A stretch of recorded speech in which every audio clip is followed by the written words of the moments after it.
Да, се враќаме во студиото со нашите гости. Темата е разговорите или преговорите околу името, како кој сака, тие се случуваат.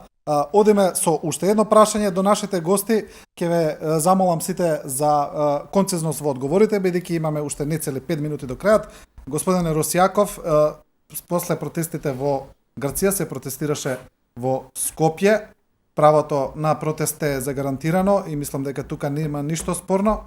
Спорно е што сликите кои ги видовме од протестот беа истите слики за кои ги осудувавме од прилика и протестите во Атина. Значи, тие ги видовте. Свештеници во првите редови, религиски символи, луѓе во црни униформи, палење на грчкото и албанското знаме.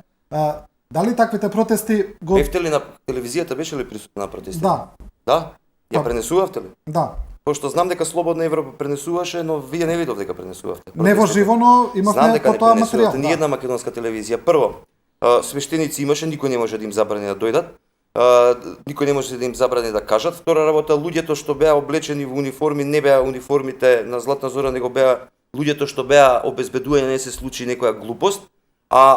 Двете моменти што се случија меѓу 15.000 луѓе дека двајца направиле глупост, јас со грчкото знаме го видов на снимка, албанското не го видов. Таму се испратија многу пораки за нашите сограѓани албанци, но да се спинува еден мирољубив, без никаков ексцес, без никаква навреда, без псости. Значи таму народ од млади, стари, мажи и жени собрани без политичка подршка да излезат на минус 10 степени на снежна, на снежна олуја да го зачуваат, за да кажат дека не сакаат да се откажат од тоа што се од македонци, дека не сакаат да го променат своето име, дека им се сите човекови права им се погазани, елементарните човекови права на самоопределување се погазани.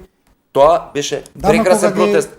Тие протести ќе продолжат. Македонскиот народ нема да дозволи на политичари на власт и опозиција која што полека се согласува на нив неколку стотина што се како врхушки, да им дозволи да им го смени личниот опис и она зашто илјадници луѓе загинале. Како што кажав, протестите не се проблем, но кога ги гледаме истите слики од Атина или кога не се ги пали македонското знаме... Во Атина беа исклучево паролите и насочени кон тоа дека македонци не постојат. Во нашите беа насочени дека македонци постојат, а не дека грци не постојат.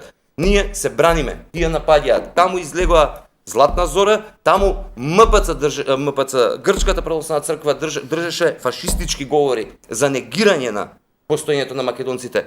Тука се зборуваше само за Македонија. Но зошто иконографијата е иста? Зошто не се одговори со еден Ама што да им забранаме се? Ама не забраниме ли се? А тие нели се граѓани луѓето во мантија, нели се граѓани на Република Македонија или оџите, нели се граѓани на Република Македонија? Зошто ви пречат свештеници во Грција? Не ми пречат мене свештеници во Грција, воопшто ми пречи фашистичкиот нехристијански начин на нивната комуникација, ми пречи Антимос. Тој не е христијанин, тој е сатанист. Тој го гази прво, Евангелието го погазува со своето однесување. Добро, господине Едини, одиме, има некои неофицијални информации дека доколку не се реши спорот, дека доколку не се постигне договор, дека во играта ќе се вклучи тешкаш од меѓународната заедница од типот на Ричард Холбрук.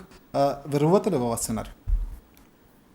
Дека крајот може таков да биде. Се надевам дека нема да се случи тоа, нема да го дочекаме тешкашот, булдожерот, било како да се нарекува тој, дека ова прашање ќе се реши. Мислам дека гледам некоја политичка волја од двете страни за решавање на овој спор, да не го наречем проблем во овој момент, како што реално новата влада, оваа влада го реши на некој начин, не на некој начин, него го реши условно спорот со Бугарија со договорот, дека и ова ќе најде начин и Грција од другата страна покажува минимални веројатно политичка волја некоја за решавање на спорот, но она што ја го морам да го кажам сега е дека прекинот на преговорите е луз-луз варијанта за Македонија во моментов, без разлика како другите го оценуваат тоа, затоа што ние остануваме под ФИРОМ, ние остануваме надвор од евроатлантските интеграции, без разлика што 130 држави те признаваат, ти остануваш ФИРОМ и во Обединетите нации и сегде.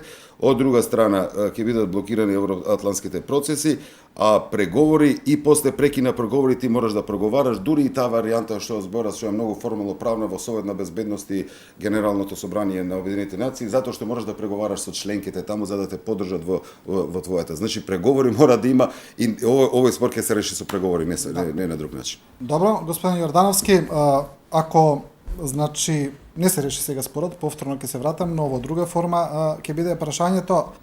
Има теза дека доколку сега не се реши, дека доколку се преговара за 5 или за 10 години, секој иден предлог ќе биде по-неповолен од овој сега.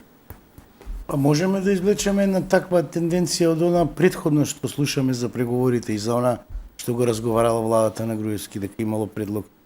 Денеска имаше поранешниот министер, премиер на Грција, дека постоела согласност за Република Горна, претходно за Република Македонија во заграда Скопје, дека имало некакви согласности други во некои фази. Сега се по-лоши се позициите, по-тешки се позициите. Тоа ме загрижува.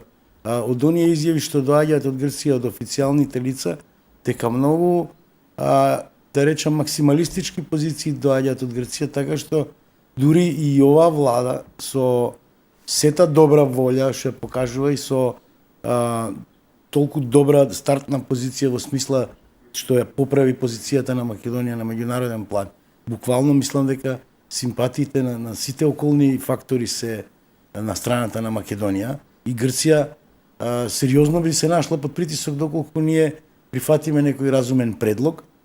Меѓутоа, ако бидат тие предлози, да речам, понижувачки, некои варијанти што тие ги слушнавме, не сакам ни да ги зборувам, одвратно, колку може да оди до кај може да одат во тие дипломатски игри, можно е ништо да не се случи.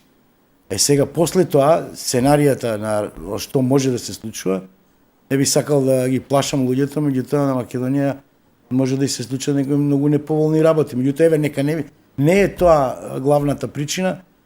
Причината е дека не смееме да останеме тој проблем, баш како што кажа. На луѓето им се пласира дека и се менува името. Никој заборава во секој момент, се заборава дека официјалното име на Македонија не го има. Македонија има привремена референца која не е име, која е исто така навредлива, која не може да биде во иднина да останува.